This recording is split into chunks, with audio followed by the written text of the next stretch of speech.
Īkšķils noda pašvaldībā izstrādāta programma ar mērķi 3 līdz 5 gadu laikā atjaunot visus Īkšķils novada ceļus. Kā atzīst pašvaldības izpildirektors Guntars Kurmis, liela uzmanība tiks pievērsta Īkšķils noda grantēto lauku ceļu rekonstrukcijai, jo šāda veida ceļu darbi nesot veikti no padomju laikiem. Domāju, ka Latvijā diez vai ir kāda pašvaldība, kurā būtu visi grantētie ceļi perfektā stāvoklī. Nav tā. Lielākā daļā pašvaldību noteikti pusi no ceļiem ir ļoti bēdīgā stāvoklī, to jau redz braucot pa Latviju. Grantētie ceļi pamatā, ja jūs braucat pa ceļu, un ja jūs redzat ceļa malā valnīšus uz augšu, tā ir pazīme, ka šim ceļam kaut kas nav kārtībā. Ūdens notece ir nepareiza, ūdens paliek uz ceļa un tā tālāk un tā tālāk. Tas jau norāda, ka grantslānis ir aizgājis uz sāniem, kas ir nepareiza situācija. Būtībā ceļam ir jābūt augstākam par apkārtējo vidi, lai ūdens uz sāniem notek grāvī vai pļavā, kā šeit mēs redzam uz leju, bet uz ceļa ūdens nestāv.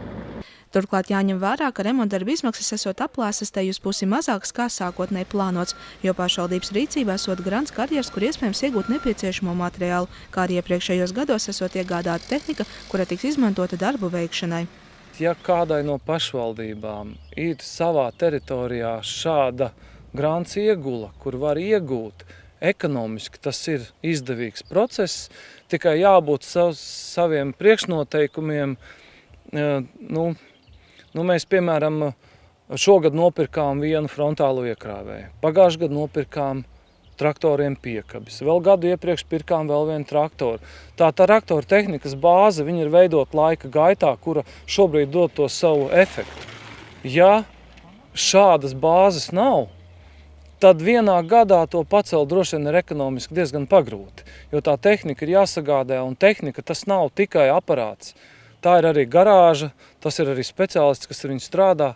Tas ir arī, tur ir vesels komplekss, lai tā tehnika varētu strādāt.